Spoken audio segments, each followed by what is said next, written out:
Alléluia. Alléluia. Amen. Nous bénissons le Seigneur pour cette glorieuse matinée.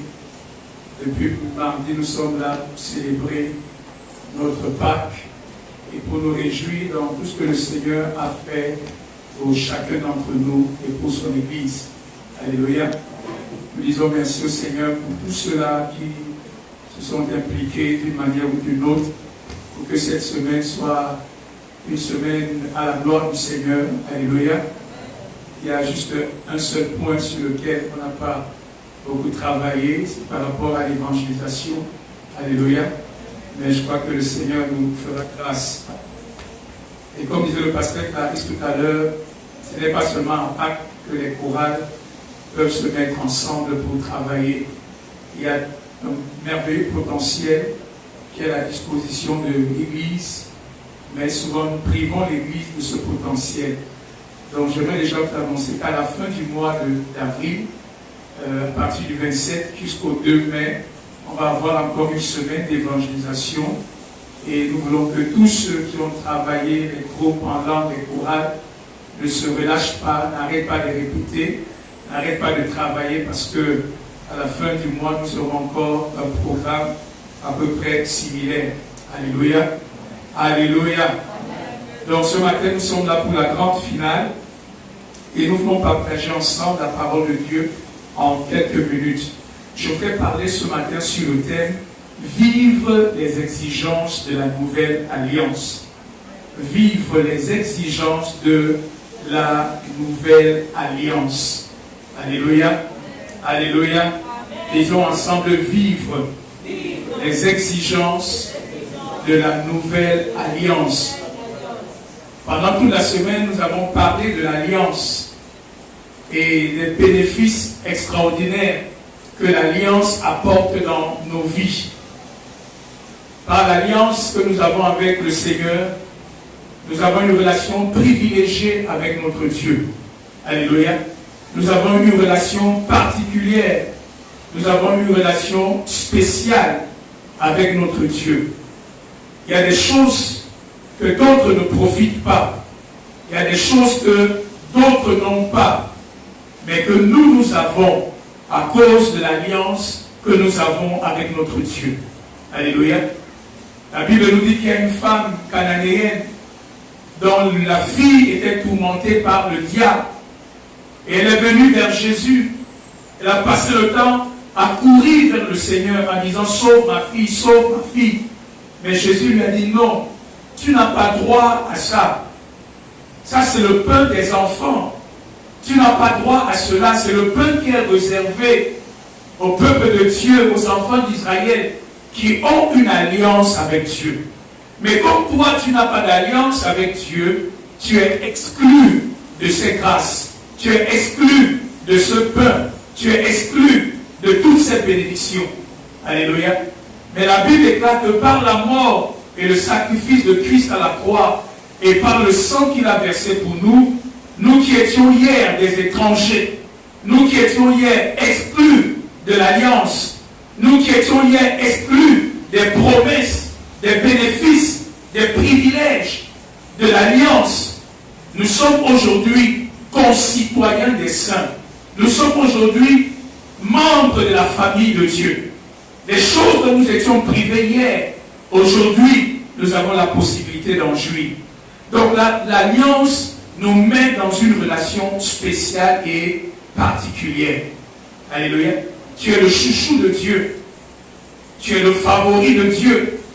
Tu as des privilèges devant le Seigneur. Alors pendant la semaine, nous avons parlé de cet aspect positif, des bénéfices. Mais ce matin, je voudrais vous parler de l'autre aspect. Et c'est l'aspect des exigences que la nouvelle alliance met sur la vie de chacun d'entre nous. Alléluia. Il y a des exigences. Et je vais vous montrer quelques textes et quelques exemples dans la parole de Dieu qui mettent l'accent sur cet aspect. Ma Bible déclare que ceux à qui on a beaucoup donné, on fera quoi? On leur demandera aussi beaucoup. Ceux à qui on a beaucoup donné, on leur demandera aussi beaucoup. venons de vivre l'immensité de l'amour de Dieu pour nous. Nous venons de vivre jusqu'à quel point le Seigneur est allé pour nous. Nous venons de voir jusqu'à quel point Jésus est allé pour le salut de chacun d'entre nous. Je veux vous dire que l'immensité de cet amour place sur la vie de chacun d'entre nous une exigence aussi grande. Alléluia. Comme disait Stella tout à l'heure, ce que Dieu nous a donné est si précieux que cela exige de nous que nous le prenions et que nous le traitions d'une certaine manière. Alléluia. Le sang de Jésus qui t'a lavé, qui t'a purifié, qui a fait de toi un enfant de Dieu, qui te donne la victoire, est si précieux que tu ne peux pas prendre ce sang à la légère. L'Esprit de Dieu qui habite en toi aujourd'hui est tellement précieux que tu ne peux pas le prendre à la légère. Il y a une exigence qui est sur ta vie. Il y a une responsabilité qui est sur ta vie. Tu as tellement reçu, mais comment vas-tu répondre à l'amour de Dieu? Comment vas-tu répondre à la grâce de Dieu? Comment vas-tu répondre à la faveur de Dieu? Et c'est pour cela qu'il y a une exigence. Alléluia. Dis à ton voisin, il y a une exigence sur ta vie. Dis à le Seigneur attend plus de toi. Je voudrais vous montrer la première chose ce matin. On va aller dans le livre de Hébreux au chapitre 8. On va lire 2 textes dans le livre de Hébreux. On lira beaucoup de textes ce matin parce que je voudrais laisser la parole de Dieu établir vraiment la vérité de Dieu dans nos cœurs. Hébreux chapitre 8, versets 6 à 10. Hébreux chapitre 8, versets 6 à 10. Hébreux chapitre 8, versets 6 à 10. Je voudrais que tu notes bien tous les textes et que tu les relises à la maison calmement.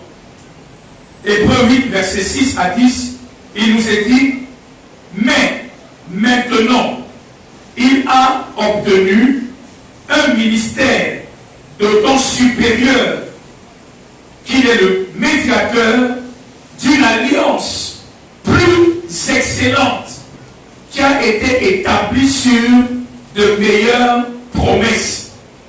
En effet, si la première alliance avait été sans défaut, il n'aurait pas été question de la remplacer par une seconde, car c'est avec l'expression d'un blâme que le Seigneur dit à Israël, voici, les jours viennent, dit le Seigneur, où je ferai avec la maison d'Israël et avec la maison de Juda une alliance nouvelle, non comme l'alliance que je traitais avec leur père, le jour où je les saisis par la main pour les faire sortir du pays d'Égypte, car ils n'ont pas persévéré dans mon alliance, et moi aussi, je ne me suis pas soucié d'eux, dit le Seigneur.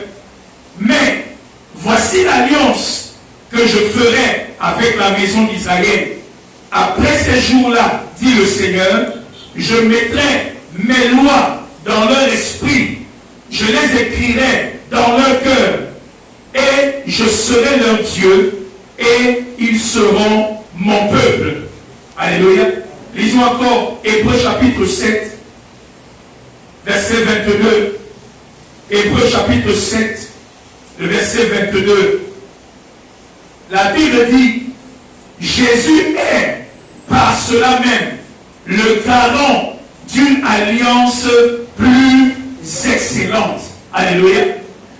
Dans ce texte, l'auteur compare le ministère de Moïse avec le ministère de Jésus. Il dit Moïse est venu avec une alliance qui était fondée sur un certain arrangement. L'alliance que Moïse a amenée est une alliance qui était fondée sur la loi. Et Moïse est venu avec cette alliance. Et il a traité cette alliance avec le peuple de Dieu. Mais la Bible déclare que cette alliance-là, elle avait un défaut. Cette alliance que Moïse est venu traiter avait un problème. Elle était défaillante. Elle était défectueuse. Dès le commencement, cette alliance que Dieu a traitée avec son peuple dans le livre d'Exode avait un défaut. Il y avait un défaut de fabrication. Et cette alliance ne pouvait pas accomplir l'objectif de Dieu. Et le peuple de Dieu a lamentablement échoué. Le ministère de Moïse n'a pas pu produire le résultat de Dieu. Alléluia. Rappelez-vous qu'avec l'alliance de Moïse, sur des millions de personnes qui sont sorties de l'Égypte, il n'y en a que 2 qui ont été capables de jouir de Canaan de la première génération. Tous les autres ont été exterminés, ils sont morts dans le désert. Et donc, l'alliance que Moïse a amenée, le Seigneur dit, c'est une alliance qui a un défaut. Maintenant, Jésus arrive. La Bible déclare que Jésus arrive comme le médiateur d'une alliance plus excellente. Jésus arrive avec une meilleure alliance. Jésus arrive avec une alliance qui est fondée sur de meilleures promesses. Les promesses de l'ancienne alliance ne sont pas les mêmes que celles de la nouvelle alliance. Ce que Moïse a amené est inférieur à ce que Jésus-Christ a amené. Jésus a amené une alliance plus excellente. Alléluia. La Bible dit qu'il est le médiateur et le garant d'une alliance plus excellente. Alléluia. Je veux que tu comprennes que nous avons une alliance plus excellente par Jésus-Christ. Cette alliance a de meilleures promesses. Alléluia. Dieu s'est arrangé que cette alliance accomplisse son objectif. Dieu s'est arrangé. Il a pris toutes les dispositions pour que la meilleure alliance que Jésus amène soit capable d'accomplir sa volonté dans ta vie. Alléluia. Ce n'est pas la même alliance.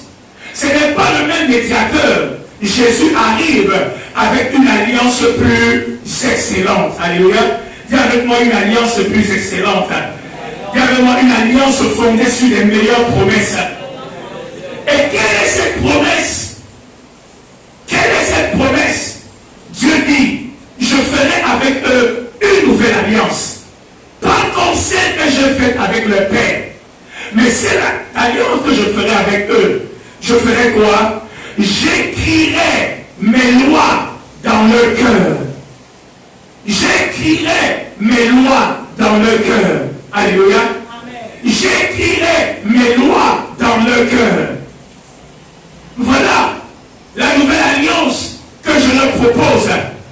Dans la première alliance, Dieu est resté au ciel et il a envoyé sa loi. Il a envoyé ses commandements. Et Moïse, le médiateur, était le seul qui est monté dans la présence de Dieu pour recevoir la loi de Dieu. Et Moïse est descendu avec la loi, mais Dieu est resté au ciel et il a envoyé sa loi. Mais dans la nouvelle alliance, Dieu dit non, je ne resterai pas au ciel. Je vais faire les choses différemment cette fois-ci. La première fois, j'ai juste envoyé ma loi. Mais cette fois-ci, je ne vais pas juste envoyer ma loi, mais moi-même, je vais descendre de mon trône.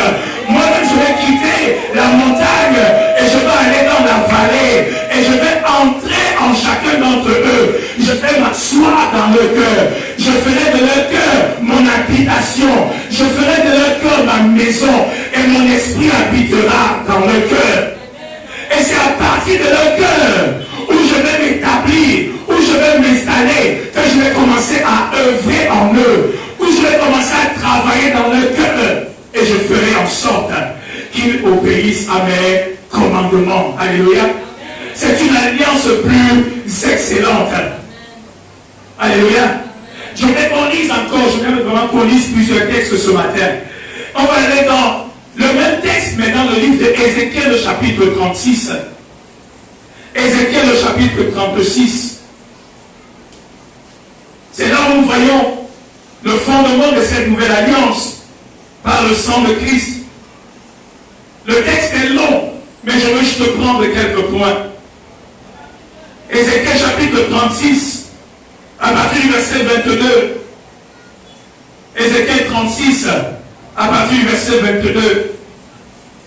Il dit, c'est pourquoi, dis à la maison d'Israël, ainsi parle le Seigneur l'Éternel, ce n'est pas à cause de vous que j'agis de la sorte, maison d'Israël, c'est à cause de mon saint nom, que vous avez profané parmi les nations où vous êtes allés.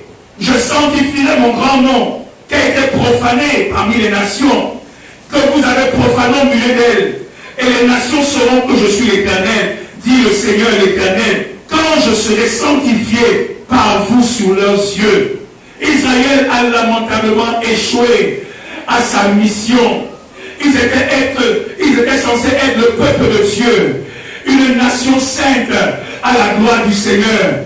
Ils étaient censés être la lumière des nations, en adorant le seul et unique Dieu, Jéhovah leur Dieu, l'Éternel leur Dieu. Ils étaient censés être une nation mise à part, consacrée pour Dieu. Mais Israël a échoué parce qu'ils sont devenus idolâtres comme les autres nations. Ils ont adoré les faux dieux comme les autres nations. Voilà un peuple qui a échoué à sa destinée. Voilà un peuple qui a échoué à sa mission. Mais Dieu dit, même si vous avez échoué à votre mission, mais moi je suis un Dieu de la grâce. Je vais vous donner une autre possibilité. Je vais vous donner une autre opportunité. Et cette fois-ci, les choses seront différentes. Je vais m'assurer que vous glorifiez mon nom parmi les nations. Et voici ce que je vais faire. Je vous retirerai des nations. Je vous rassemblerai de tous les pays où je vous ai dispersés à cause de mon jugement. Verset 25. Je répandrai sur vous une eau pure et vous serez purifiés. Je vous purifierai de toutes vos souillures et de toutes vos idoles. Verset 26.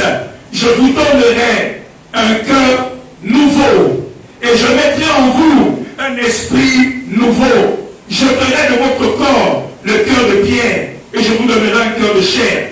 Lisons ensemble le verset 27. Verset 27, une fois et deux. Je mettrai mon esprit en vous et je ferai en sorte que vous suiviez mes ordonnances et que vous observiez et pratiquiez mes lois. Alléluia.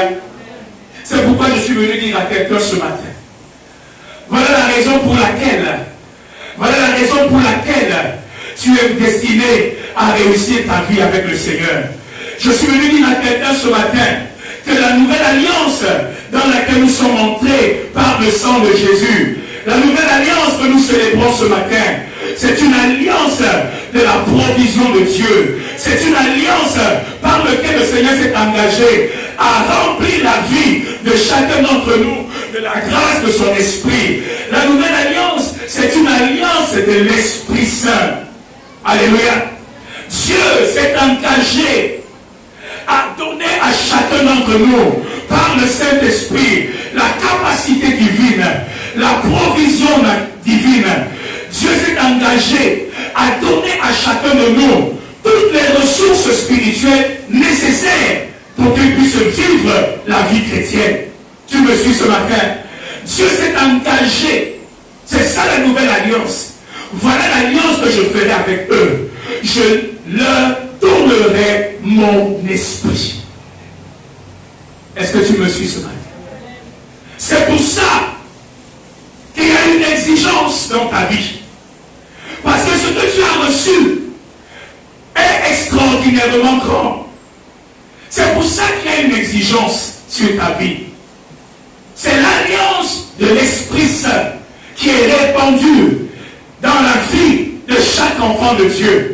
Et qui rend chaque enfant de Dieu capable de marcher dans les voies du Seigneur. C'est pour ça que je suis venu dire ce matin que par la puissance de son esprit, tu es capable d'aimer. Par la puissance de son esprit, tu es capable de pardonner. Par la puissance de son esprit, tu es capable d'honorer son nom. Par la puissance de son esprit, tu es capable d'être une nouvelle personne. Par la puissance de son esprit, tu es devenu une nouvelle création. Il y a une meilleure promesse. Il y a une meilleure alliance. C'est celle du Saint-Esprit. Je veux que tu me suives ce matin. C'est à cause de son esprit que la victoire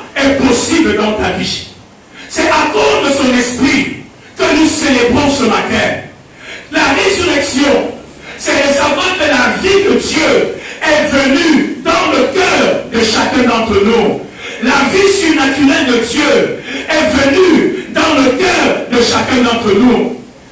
La vie de la résurrection, la vie surnaturelle. Dieu a dit, je vous donne cette vie. Alléluia. Ma vie à moi, je vous la communique. Dans cette vie de Dieu, il y a un amour surnaturel. Dans cette vie de Dieu, il y a un pardon surnaturel. Dans cette vie de Dieu, il y a une sainteté surnaturelle. Dans cette vie de Dieu, il y a une capacité qui vient dans ta vie. Tu me suis ce matin. Tu as une nouvelle création. Tu as un nouvel esprit. Tu as un nouveau cœur. Alléluia. Tu n'es plus la même personne. Tu es une autre personne. Alléluia. Il y a un nouveau système d'exploitation dans ton cœur. Ce n'est plus le vieux système d'exploitation que la Bible appelle la chair, qui dominait ta vie. Mais aujourd'hui, le Seigneur te donne la possibilité, par la nouvelle alliance, que son Esprit Saint prenne le contrôle de ta vie. Tu me suis ce matin. Tu me suis ce matin. C'est pour cela que je veux que des hommes et des femmes prennent des décisions ce matin. Il y a une exigence. Vous savez, souvent on se plaint, les païens ont fait ci, les païens ont fait ça. On n'a pas besoin de se plaindre des païens. Mais nous-mêmes qui avons reçu l'Esprit de Dieu, nous sommes les premiers qui devons vivre la vie surnaturelle de Dieu. S'il y a des hommes et des femmes qui peuvent pardonner au-delà des offenses, ce sont bien les enfants de Dieu. S'il y a des hommes et des femmes qui peuvent aimer leurs ennemis, ce sont bien les enfants de Dieu. S'il y a des hommes et des femmes qui peuvent se sacrifier au-delà de tout, ce sont bien les enfants de Dieu. Parce que l'Esprit de notre Dieu habite en nous. Quelqu'un me suit ce matin. Arrête avec ce langage d'incapacité. Arrête avec ce langage de défaitiste. Nous nous amusons à dire non, je ne suis pas Dieu. Mais tu as reçu Dieu en toi par le Saint-Esprit. Il ne te demande pas de faire les choses par toi-même. Il dit moi-même je serai en toi et je vais œuvrer dans ton cœur. Je vais œuvrer dans ton esprit. Quelqu'un me suit ce matin. Lisons ensemble dans le livre de Philippiens au chapitre 2, versets 12 à 13. Nous connaissons ce texte. Philippiens chapitre 2, versets 12 à 13. Est-ce qu'on peut le lire ensemble? Philippiens chapitre 2, versets 12 à 13. Est-ce qu'on peut le lire ensemble? Philippiens 2, 12 à 13. Une fois et deux. Ainsi, mes bien-aimés, faites quoi? Comme vous avez toujours obéi, travaillé à votre salut avec crainte et tremblement, non seulement comme en ma présence, mais bien plus, mais encore maintenant que je suis absent, car c'est qui? C'est Dieu qui fait quoi? C'est Dieu qui fait quoi? C'est Dieu qui fait quoi? C'est Dieu qui fait quoi? C'est Dieu qui produit en toi. C'est Dieu qui produit en moi. Le vouloir et le faire. Alléluia. Une autre version dit, Dieu travaille en vous et il vous rend capable de faire les actions qui lui plaisent. Est-ce que tu crois à cela ce matin? Est-ce que tu crois qu'il y a un Dieu qui travaille dans ton cœur? Est-ce que tu crois qu'il y a un Dieu qui travaille dans ton cœur? Est-ce que tu crois qu'il y a un Dieu qui est à l'œuvre en toi? Est-ce que tu crois que l'Esprit de Dieu est en train d'agir dans ta vie pour amener la puissance de la résurrection? Est-ce que tu crois à cela? Tout le reste dépend d'abord de ce premier facteur. Si ce matin, tu ne crois pas à la puissance de Dieu qui est à l'œuvre dans ta vie, si ce matin tu ne crois pas à la grâce et à la provision que Dieu nous a donnée par le Saint-Esprit, je te rassure, tu seras incapable de vivre la nouvelle alliance. Parce que tout commence par la foi. Dieu a dit, je serai en toi comme une source de force, comme une source d'énergie. Chaque fois que tu te sentiras incapable d'accomplir ma volonté, viens vers moi connecte-toi à moi, parce que je serai ta ressource, je serai ta force, je serai ta vie, je serai ta capacité. Est-ce que tu crois que moi, Dieu, je suis en toi, je vis en toi, je travaille en toi? Est-ce que tu crois que le même esprit qui a ressuscité Jésus d'entre les morts, est-ce que tu crois que c'est le même Saint-Esprit qui est dans ton cœur aujourd'hui? Qui est dans ton cœur aujourd'hui? Le même Saint-Esprit qui a produit la vie surnaturelle dans le cœur de Jésus. Est-ce que tu crois aujourd'hui que le même Saint-Esprit peut produire en toi l'amour de Dieu? Le même Saint-Esprit peut produire en toi la sainteté de Dieu. Le même Saint-Esprit peut transformer ton cœur, tes pensées, tout ce que tu es et faire de toi une nouvelle personne. Est-ce que tu le crois ce matin? Est-ce que tu le crois ce matin? Est-ce que tu es capable de dire comme Paul, je puis tout par celui qui me fortifie? Alors, chaque exigence que Dieu place sur nos vies est une exigence à laquelle il a déjà pourvu la capacité nécessaire pour l'accomplir. Alléluia. Je veux que tu saches cela ce matin. Il n'y a rien dans la nouvelle alliance que Dieu nous demande qui ne nous a pas encore donné la force de faire. Je sais que tes excuses sont en train de voler en éclats. Il n'y a rien que Dieu nous demande dans la nouvelle alliance qu'il ne nous ait pas d'avance donné la capacité d'accomplir. Tu me suis ce matin? Tu me suis ce matin? La nouvelle alliance, c'est Dieu qui dit, je serai ta capacité. Je serai ta force. Je serai en toi une vie surnaturelle. Parce que naturellement, j'ai vu que l'homme est faible. Il est faible à cause de sa chair. Il est faible à cause du péché. Je ne veux pas que la nouvelle alliance échoue comme la première alliance a échoué. Je sais que naturellement c'est là. Tu ne peux pas vouloir les choses de Dieu. Naturellement, tu ne peux pas aimer d'un amour de Dieu. Alors je vais m'arranger. Je vais faire une opération chirurgicale spirituelle. Je vais moi-même entrer en toi, habiter dans ton cœur, et je vais commencer à travailler. Ma puissance, ma force va commencer à œuvrer dans ton esprit. Et le produit, ce sera que les fruits que ta vie vont porter vont glorifier mon nom. Alléluia. Est-ce qu'il y a des gens qui croient à cela ce matin? Est-ce qu'il y a des gens qui croient à cela ce matin? Je sais que nous sommes tous des spécialistes de dire Seigneur je ne peux pas, de dire Seigneur je n'y arriverai pas, de dire Seigneur c'est trop difficile, Seigneur comment ça va se passer? Mais je voudrais que tu changes de langage ce matin. Alléluia. Dieu est ma capacité. Dis Dieu est ma capacité. S'il a dit que je peux le faire, alors je peux le faire. S'il a dit que je peux le faire, alors il a déposé en moi le potentiel pour le faire. S'il a dit que je peux le faire, alors il a déposé en moi la capacité pour le faire. S'il a dit que je peux le faire, alors il a mis en moi la puissance de la résurrection. Il a mis en moi la puissance du Saint-Esprit. Et tout d'un coup, je me rends compte qu'il y a des choses nouvelles qui commencent à se manifester en moi. Je n'ai jamais oublié le jour, quand je me suis converti, je me plaignais toujours d'avoir de mon... Je mettais la parole de Dieu. Et le Seigneur m'a montré le texte où la déclare, nous sommes maintenant devenus le temple du Saint-Esprit. Parce que moi je croyais que les mauvaises pensées, c'était ce que j'étais. Et le Seigneur m'a dit, non, ces choses-là viennent de l'extérieur. C'est que tu es, toi tu es le temple de Dieu. Toi tu es le temple du Saint-Esprit. C'est quelqu'un de l'extérieur qui veut souiller ton esprit. C'est quelqu'un de l'extérieur qui veut souiller ta pensée. Alléluia.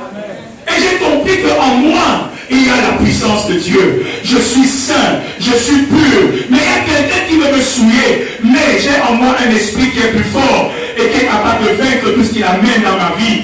Tu me suis ce matin. Il y avait un frère à l'église qui m'énervait beaucoup. Comme ça. Tout ce qu'il faisait m'énervait. Et un jour, il a fait la même chose qu'il avait l'habitude de faire. J'ai senti mon cœur. Je n'ai pas senti le même frémissement de colère qui s'élevait souvent. J'ai sondé encore mon cœur. Et depuis ce jour-là, j'ai commencé à aimer ce frère. Tout ce qu'il faisait, ça ne me disait plus rien. J'étais content, mon cœur n'était plus rempli de jalousie, de haine. Je ne sais même pas pourquoi ce qu'il faisait m'énervait. Mais ce jour-là, il y a quelque chose qui s'est produit dans mon cœur. Alléluia. Je veux que tu comprennes cela, mes frères. Nous ne sommes pas voués à une vie d'échec dans la marche avec Dieu. Tu n'es pas. C'est ça la joie de la résurrection. La délivrance est possible. Je ne suis pas condamné à vivre dans les chaînes de ce mauvais caractère, de ce mauvais cœur. Je ne suis pas condamné à vivre dans cette vie chrétienne d'échec. La résurrection est possible dans ma vie. Une vie nouvelle est possible pour moi. Je peux aimer comme je n'ai jamais aimé. Je peux pardonner comme je n'ai jamais pardonné. Je peux donner comme je n'ai jamais donné. Je peux vivre comme je n'ai jamais vécu. Je peux être une nouvelle création en Christ où les choses anciennes sont passées et toutes choses sont devenues nouvelles. Voilà la joie de la résurrection. Voilà la célébration de Pâques.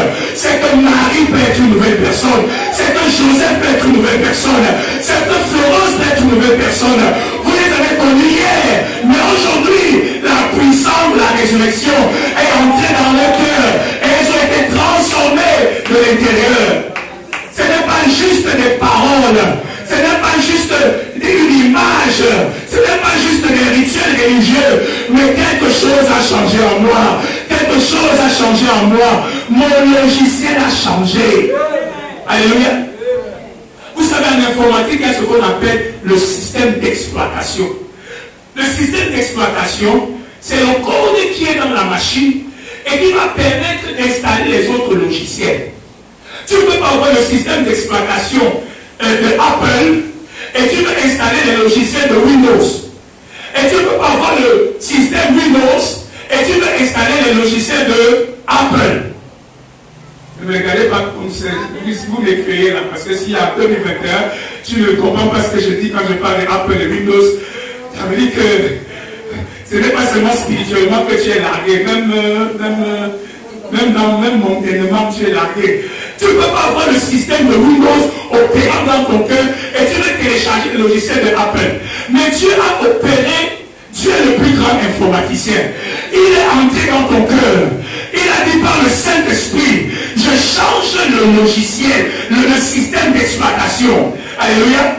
Avant, tu ne pouvais pas télécharger le logiciel qui s'appelle Amour, parce que ton système d'exploitation ne le permettait pas. Mais aujourd'hui, tu peux télécharger le logiciel qui s'appelle Amour, parce que ton système d'exploitation a changé. Tu peux télécharger le logiciel qui s'appelle Pardon. C'est vrai que les disciples étaient étonnés, ils disent à Jésus, on peut pardonner quelqu'un. Qu'est-ce qu'il a dit? Si ton frère pêche contre toi, et que tu lui demandes pardon, fais quoi? Pardonne-le. Pardonne-lui, n'est-ce pas? S'il pêche encore, il revient encore. Pardonne. Il dit juste à combien? Il dit juste à combien, lecteur de la Bible? Oh, je sais que vous n'allez pas parler ce matin. Il dit combien? Comment Jésus peut nous dire qu'on va pardonner 777 facettes? Impossible. Mais Jésus sait que par son œuvre à la croix, il y a quelque chose de surnaturel qui va se passer dans ton cœur. Il y a quelque chose de surnaturel qui va se passer dans le cœur de ceux qui aiment Dieu. Ils ne seront plus liés par la haine, mais ils seront liés par l'esprit d'amour. Je ne sais pas si vous avez déjà vécu cela. Où tu as envie de détester quelqu'un, mais tu n'arrives pas à détester la personne. Je crois que je suis le seul à vivre ce genre de choses. Alléluia. Où tu n'as pas envie d'aller à l'église, mais il a ton cœur, tu es lié. Il te dit vas-y. Et les gens te voient debout, courir, servir Dieu. Ils croient que c'est ta chair. Non, ce n'est pas ta chair, mais il y a une vie de Dieu dans ton esprit. Amen. Alléluia. Amen. Si l'esprit de celui qui a ressuscité Christ d'entre les morts habite en nous, il fera quoi? Il va donner la vie. Ça ne parle pas juste, quand vous lisez le contexte du verset, il ne s'agit pas juste de la santé. Il dit qu'il va vous donner la vie de Dieu. C'est la vie de Dieu qui permet de vaincre le péché sous toutes ses formes. C'est la vie de Dieu qui permet de vivre la vie de Dieu. Tu me suis ce matin?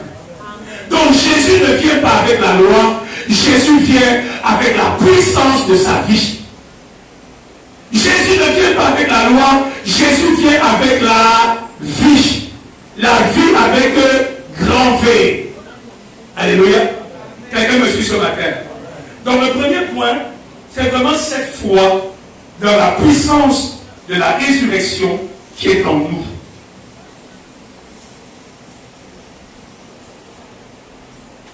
Je veux que tu reçoives cela ce matin.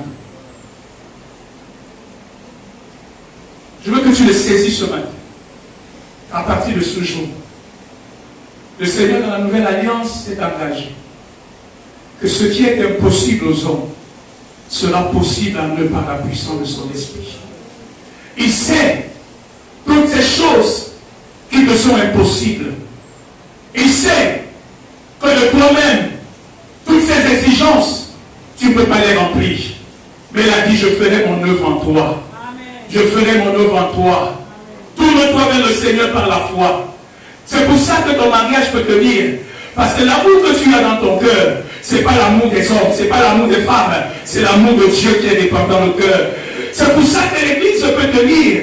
Parce que l'amour qui nous unit est plus fort que la haine, est plus fort que la jalousie. Parce que l'amour qui nous unit n'est pas juste l'amour que Maman Thérèse va avoir, n'est pas juste l'amour que le pasteur Élie va avoir, mais la vérité que l'amour de Dieu est répandu dans nos cœurs par le Saint-Esprit. C'est pourquoi tes relations peuvent être harmonieuses. Parce que ce que tu as, ce n'est pas juste charnel. Il y a une œuvre de l'Esprit en toi. Quelqu'un me suit ce matin. Quelqu'un peut-il aller devant le trône de Dieu ce matin? Parce que ce matin, nous n'allons plus à la croix seulement, mais nous allons devant le trône de la grâce, où Jésus-Christ est assis, et où il relâche la provision, où il relâche son secours, où il relâche son assistance, où il envoie le Saint-Esprit demeurer en chacun de nous. Quelle est ta faiblesse ce matin? Quelle est ton incapacité ce matin? Quelle est cette chose qui tu dis dans ton cœur, ça limite ma vie chrétienne? J'aurais déjà dû être un géant spirituel. J'aurais déjà pu accomplir des exploits avec Dieu. Mais Seigneur, il y a cette faiblesse. Il y a cette incapacité. Je voudrais que tu viennes devant le Seigneur ce matin. Je voudrais que tu viennes devant le trône de la grâce. Et Jésus, par l'esprit de grâce, fera une œuvre dans ta vie ce matin. Tu me suis. Tu me suis. Nous pouvons tout. Parce que lui, il est celui qui œuvre en nous. Alléluia. Dieu ne voit pas une église faire. Dieu ne voit pas une église défaite. Mais Dieu voit une église victorieuse. Parce que la victoire de Jésus, c'est notre victoire. La victoire de Jésus, c'est ta victoire. La victoire de Jésus, c'est ta victoire. S'il a vaincu la mort, il te donne la même victoire sur la mort. S'il a vaincu le péché, il te donne la même victoire sur le péché. S'il a vaincu le diable, il te donne la même victoire sur le diable. S'il a vaincu l'enfer, il te donne la même victoire sur l'enfer. C'est pour cela que tu passeras l'éternité dans sa gloire. Parce que la victoire de Jésus est notre victoire. La vie de Jésus est notre vie. La résurrection de Jésus est notre résurrection. Alléluia. Et avec moi, tout est possible ce matin. Tout est possible ce matin. Tout est possible ce matin. Le deuxième point que je veux mettre devant nous ce matin, par rapport aux exigences de la vie, de la nouvelle alliance. L'une des exigences majeures de la nouvelle alliance, je veux d'abord parler de la dépendance du Saint-Esprit, de l'importance de l'Esprit dans la nouvelle alliance. Et comment nous sommes appelés à dépendre de la puissance de l'Esprit. Ce n'est pas la chair, ce n'est pas ta force, mais l'Esprit de Dieu est là pour toi. Alléluia. Le deuxième aspect que je voulais vous montrer ce matin, il est simple. Quand nous regardons la nouvelle alliance, c'est Dieu qui a pris l'initiative de la nouvelle alliance. Il n'était pas obligé de nous offrir cette alliance. Lui, le grand Dieu, le grand Seigneur, il n'était pas obligé. Donc la nouvelle alliance que le Seigneur nous donne est un pur acte de sa grâce, est un pur acte de sa miséricorde. Il ne nous devait rien et on ne méritait rien. Et au moment où il nous sommes pas en meilleur terme avec lui. Nous ne sommes pas en droit de nous attendre à quoi que ce soit. Mais Dieu, dans sa souveraineté, prend l'initiative. Il dit, je ferai une œuvre nouvelle. Alléluia. Je tiens vraiment à toi. Il pouvait en même temps détruire le péché et détruire le pécheur. Dieu l'a dit qu'à plusieurs reprises, Dieu a été tenté par cette possibilité. Quand il a envoyé le déluge sur la terre, c'était pour en finir une fois pour toutes avec la race corrompue qui était déjà affectée par le péché et de commencer une autre génération. Et Dieu a envoyé le déluge parce qu'il était possible de détruire en même temps l'homme et le péché. Un jour, Israël a péché contre le Seigneur. Juste après l'alliance qu'ils ont conclue avec Dieu, ils sont allés fabriquer un veau d'or, ils se sont souillés, et Dieu a dit à Moïse, laisse-moi, je vais effacer, exterminer cette nation rebelle. Et à partir de toi, Moïse, je vais susciter une sainte génération. Moïse a dit à Dieu, non Seigneur, tu ne peux pas les exterminer. Qu'est-ce que tu vas faire de ton grand nom? Les Égyptiens diront que tu es incapable. Et Satan va se réjouir parce que son objectif final est que tu détruises totalement l'homme que tu as créé à ton image, à ta ressemblance et à qui tu as donné la domination sur la terre. Le diable sait que Dieu lui-même ne peut pas venir dominer sur la terre. Pour que Dieu domine sur la terre, il a besoin d'un homme. Mais cet homme-là est sous le contrôle et l'emprise de Satan. Mais cet homme-là est corrompu par le Vénus du péché que Satan a réussi à injecter en lui.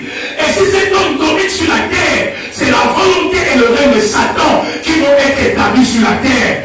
Et c'est ce que nous voyons en grande majorité aujourd'hui, parce que c'est le règne de l'ennemi, c'est la domination de Satan. Partout où les hommes sont établis, il y en a très peu qui accomplissent la volonté de Dieu, qui établissent le règne de Dieu. Alors il y a un problème, qu'est-ce que Dieu va faire? Est-ce qu'il va en même temps détruire le péché et détruire l'homme? C'est là où la sagesse surnaturelle de Dieu va intervenir.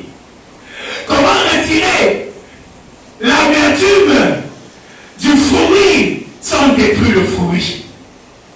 Comment guérir le cancer qui a déjà détruit toutes les parties du corps sans détruire le corps lui-même?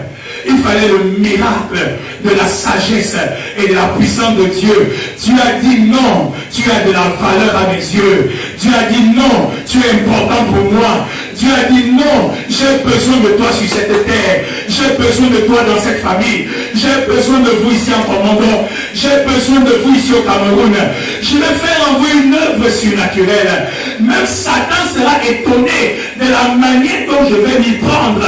Parce que ma sagesse est supérieure à la sagesse du diable. Parce que ma sagesse dépasse celle de Satan. Donc je vais trouver une stratégie. C'est pourquoi Paul dit que la sagesse de Dieu, si les hommes avaient connu la sagesse de Dieu, ils n'auraient pas crucifié Jésus. Si Satan avait été au courant de ce que le Père est en train de faire, il n'aurait pas crucifié Jésus. Mais il a crucifié un Jésus. Mais il y a aujourd'hui plusieurs petits Jésus qui se baladent sur la terre pour gâter son œuvre. Il a crucifié un Jésus. Mais aujourd'hui il y a plusieurs. Parce que quand Jésus est mort, la Bible déclare qu'il est devenu un esprit vivifiant.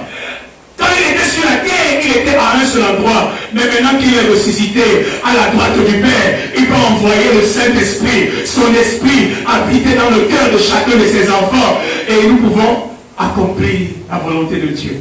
Et Dieu me suit ce matin. Alors la deuxième exigence est la suivante. C'est que même comme c'est Dieu qui a pris l'initiative, même comme c'est Dieu qui a le plus grand poids dans cette alliance, Dieu veut, et ça c'est le deuxième principe, Dieu veut qu'il y ait une réponse de ta part par rapport à ce qu'il a fait pour toi. Dieu exige une réponse. Alléluia. Il ne faut pas seulement dire gloire à Dieu, je suis sauvé. Il ne faut pas seulement dire gloire à Dieu, j'ai la vie éternelle. Le Seigneur exige une réponse. Il y a quelqu'un, le Seigneur exige une réponse. Dis, le Seigneur veut que tu répondes. Le Seigneur veut que tu répondes. Le Seigneur veut que Barthélemy réponde. Voilà ce que j'ai fait pour toi. Quelle est ta réponse? Voilà mon sacrifice. Quelle est ta réponse? Quelle est ta réponse? Alors il y a 4 points importants. Première chose, Dieu veut que ton amour réponde à son amour. Dieu veut que mon amour fasse quoi? Répondre à son amour. Même si c'est de manière limitée. Mais Dieu veut que mon amour réponde à son amour. Quelqu'un me suit ce matin? Quelqu'un me suit ce matin? Je voulais qu'on lise dans 1 Jean chapitre 4, verset 19. 1 Jean chapitre 4, verset 19. 1 Jean chapitre 4, verset 19.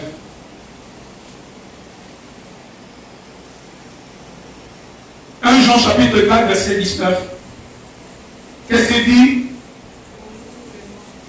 1 Jean 4, verset 19, une fois et deux.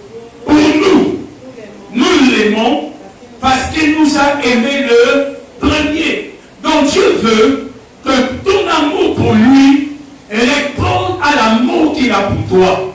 Dieu veut que son amour pour toi suscite en toi une réponse d'amour mutuel, une réponse d'amour réciproque. Parce que l'alliance n'est pas juste à sens unique. L'alliance n'est pas juste unilatérale. Dieu veut que tout ce qu'il fait pour te montrer son amour, tout ce qu'il a fait par amour pour nous à la croix, que cela ne nous laisse pas insensibles, indifférents, mais qu'il y ait aussi dans notre cœur une réponse d'amour à notre Dieu. Alléluia. Nous l'aimons parce qu'il nous a aimés le premier. Alléluia. Dis à quelqu'un, Dieu attend une réponse. Dieu attend une réponse. Un amour passionné. Comment Dieu nous a aimés. Comment Dieu nous a aimés. C'est la même réponse d'amour qu'il attend pour toi. Alléluia. Alléluia. Si Dieu nous a aimés de manière sacrificielle, alors il attend aussi que notre amour pour lui soit un amour qui répond par des sacrifices. Alléluia. Si l'amour de Dieu pour nous a été un amour immérité, un amour gracieux, Dieu veut aussi que l'amour que nous avons pour les autres soit un amour gracieux, soit un amour immérité. Tu ne peux pas faire payer aux autres ce que toi on ne t'a pas fait payer. C'est pour cela qu'il dit que ton amour doit répondre à son amour. Vous me suivez ce matin? Dieu veut que ton sacrifice réponde à son sacrifice. Dieu veut que ton sacrifice réponde à son sacrifice. Il s'est donné à la croix. Qu'est-ce que tu vas faire toi aussi en retour? Mais parce qu'il s'est donné à la croix pour toi, parce qu'il s'est sacrifié à la croix pour toi, la Bible dit dans Romains chapitre 12, d'offrir nos corps comme un sacrifice vivant. D'offrir nos corps. Jésus, par amour, s'est sacrifié. Il a perdu sa vie.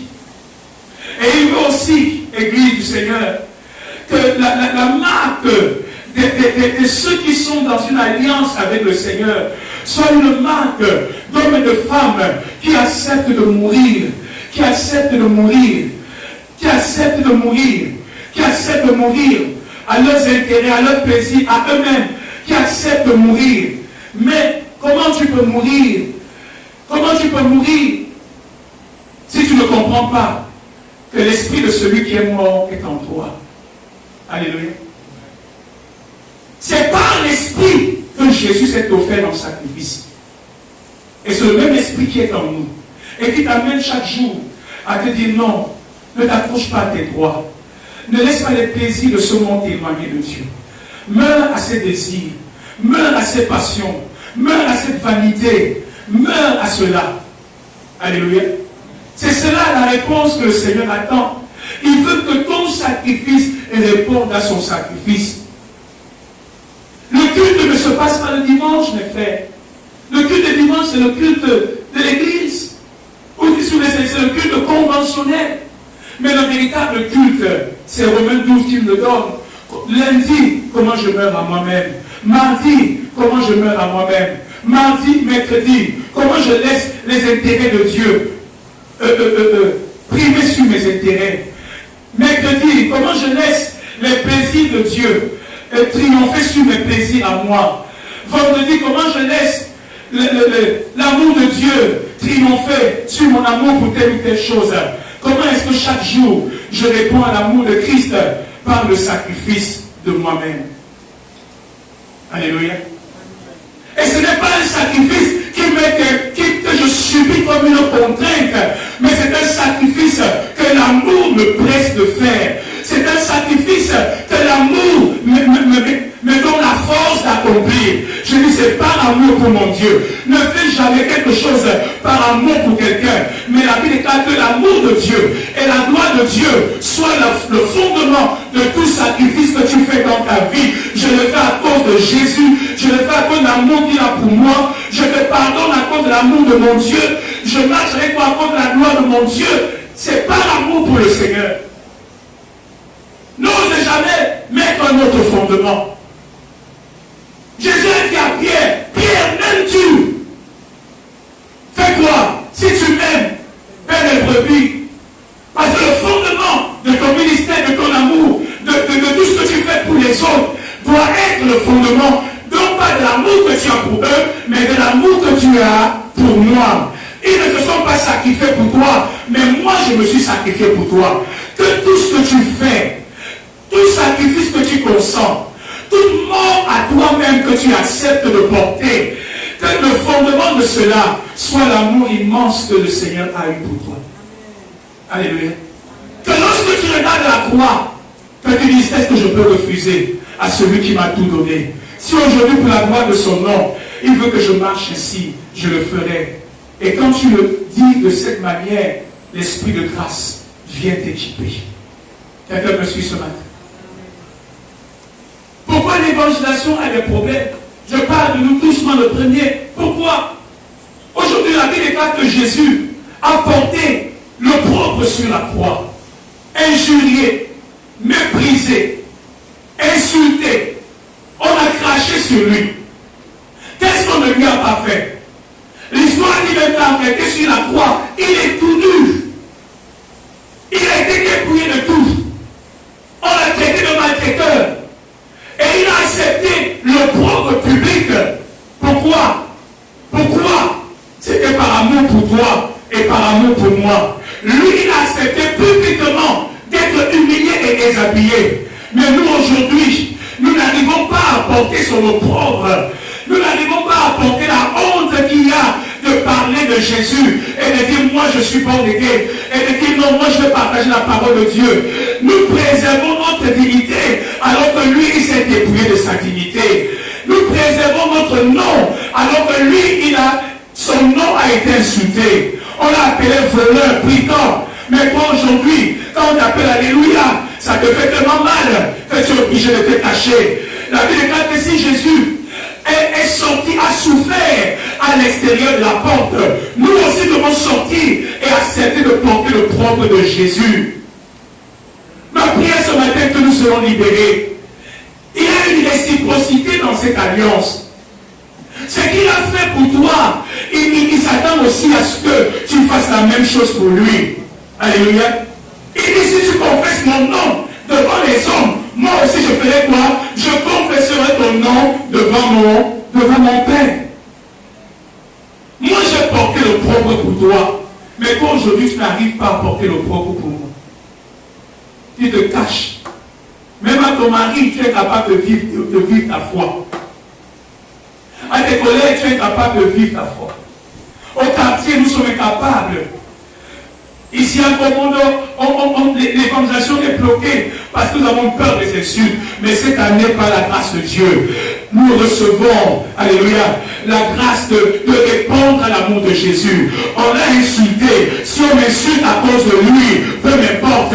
On de tous les noms. Mais si on mettrait de tous les noms à cause de lui, peu mais... Oh, votre amen m'inquiète ce matin. Est-ce que nous sommes ensemble ce matin? Est-ce que nous sommes ensemble ce matin?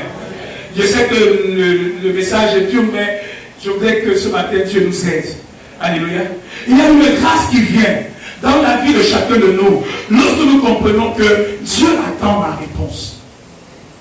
Vous savez, un jour, Dieu appelle Abraham. Il dit à Abraham, sacrifie-moi ton fils. Alléluia. Celui que tu aimes. Parce que la main d'Isaac d'Abraham voulait aller attraper Ismaël. Alléluia. Mais Dieu dit non. Sacrifie-moi ton fils, celui que tu aimes. Celui que tu aimes. Malgré qu'Abraham n'a pas hésité un seul instant. Il a pris son fils, il l'a mené, il l'a posé sur l'autel, il était prêt à sacrifier. Dieu a dit à Abraham, arrête, n'avance pas ta main, ne fais pas de mal à l'enfant. Et il dit à Abraham, parce que tu as fait cela, parce que tu ne m'as pas refusé. Moi, ce mot m'intéresse. Dieu dit à Abraham, je vois que tu m'aimes, parce que tu ne m'as pas refusé ce que tu avais de précieux. Les partenaires d'alliance ne se refusent rien. Voilà le secret de tous les grands hommes qui font des exploits avec Dieu.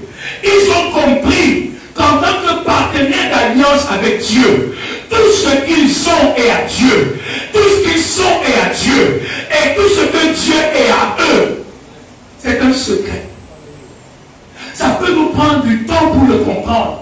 Mais le jour où nous le comprenons, nous sommes relâchés à la dimension de la gloire de Dieu. Parce que le jour où tu comprends comme Abraham, que tout ce que j'ai, je reconnais les droits de Dieu sur mon temps.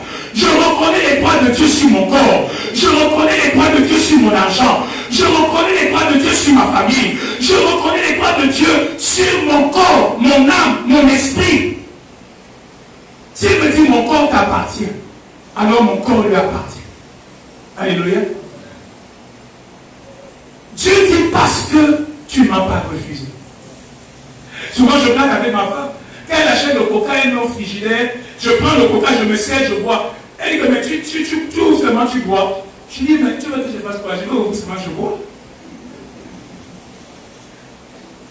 Et donc tu as vu ta part, je dis que dans la maison, s'il n'y a pas de ta part, ma part, il n'y a pas ça. Tout ce que je trouve là-bas dans le frigo, c'est ma part. Je prends, je bois. Et pour me choquer, je suis dit, ok, moi aussi je te calcule. Quand j'amène ma chose que j'aime bien, je mets là-bas aussi. Je trouve qu'elle aussi a fait quoi? Elle a ouvert, elle a bu. Et comme la chair reste la chair va toujours réagir. Mais, comme je vous ai dit, la chair là doit faire quoi? Elle doit mourir par l'Esprit de Dieu. Alléluia. Ce qui est à lui est à moi. Ce qui est à moi est à lui. Que puis-je lui refuser? Le temps, l'argent, que puis-je lui refuser? Un homme qui comprend la réciprocité de l'alliance va être quelqu'un qui va apprendre maintenant à toucher le cœur de Dieu. Vous savez, on a une vision d'un Dieu cosmique. Un Dieu irréel. Mais la Bible nous montre que les autres de la Bible qui marchent avec Dieu, pour Dieu est une personne réelle à qui on peut rendre des services, donc on peut aussi toucher le cœur. Alléluia. Dieu n'est pas une réalité cosmique comme ça. Un jour, David est dans son palais et Dieu a béni David. David est dans le repos. Dieu a donné la victoire à David sur toutes les armées. Et David, rempli de repos, se balade sur la terrasse de sa maison. Et les yeux de David tombent sur la tente où l'âge de l'alliance se trouvait. Et David commence à réfléchir. Il me regarde tout ce que Dieu a fait pour moi. Moi qui étais un pauvre berger, rejeté par ma famille, personne ne me donnait un avenir. Personne ne misait rien sur moi. Mais Dieu est venu me chercher. Et regarde tout le chemin où Dieu m'a fait parcourir pour que j'arrive aujourd'hui à la royauté en Israël. Et il dit, moi je suis aujourd'hui dans le repos, dans la gloire, mais la maison de Dieu, la tente du Dieu qui m'a aidé, est sur une page. Et David dit, sans que Dieu lui ait demandé quoi que ce soit, je vais bâtir un temple pour le Seigneur. Et quand le prophète Nathan va voir Dieu, il dit à Dieu, David dit qu'il veut te bâtir une maison. Dieu est tellement touché. Viens voir David, dit à David, non, non, je n'ai rien demandé à personne. Je n'ai rien demandé à personne. Mais comme tu as décidé de me bâtir une maison, ce ne sera pas toi qui me bâtirais une maison. Mais moi, Dieu, je m'engage à te bâtir à toi une maison. La maison que tu me bâtir est une maison physique. Mais moi, je vais te bâtir une maison spirituelle qui durera juste dans l'éternité. Jusque dans l'éternité, il y aura toujours un descendant de David sur le trône d'Israël. Je te bâtirai une maison. Parce que ce que tu veux faire pour moi, moi aussi je m'engage à le faire pour toi. Ce que tu amènes à s'accomplir pour moi, moi aussi j'amènerai cela à s'accomplir pour toi. Alléluia. Mais aujourd'hui, l'ennemi veut nous amener dans une position où on se limite pour Dieu. Ce que tu fais pour Dieu, il s'assurera. Il s'assurera. Je peux te le déclarer ce matin. Il s'assurera. Parce que Dieu lui-même sait que les alliances sont sacrées. Il a dit, je ne changerai point ce qui est sorti de ma bouche. Mentirai-je à David? Non, je ne pourrai jamais mentir à David. Je lui ai donné ma parole et c'est ce qu'il en sera. Même quand son fils Salomon s'est détaché de Dieu à cause de David, Dieu a conservé 2 tribus à Salomon alors qu'il n'avait droit à rien.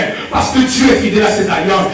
Dieu est fidèle. Même quand Israël a violé cette alliance, Dieu les a châtiés. Ils ont été dispersés dans les nations. Mais Dieu s'est souvenu. Au temps marqué, il a restauré Israël, ils sont revenus à Canaan. Parce que Dieu est fidèle à ses alliés. Ce que tu fais pour lui, il le fera pour toi. À une dimension qui dépasse ton entendement. Alléluia. Il ne te donnera jamais comme tu lui as donné. Il te donnera toujours plus. C'est pour ça que nous devons nous débarrasser de cette mentalité. Alléluia.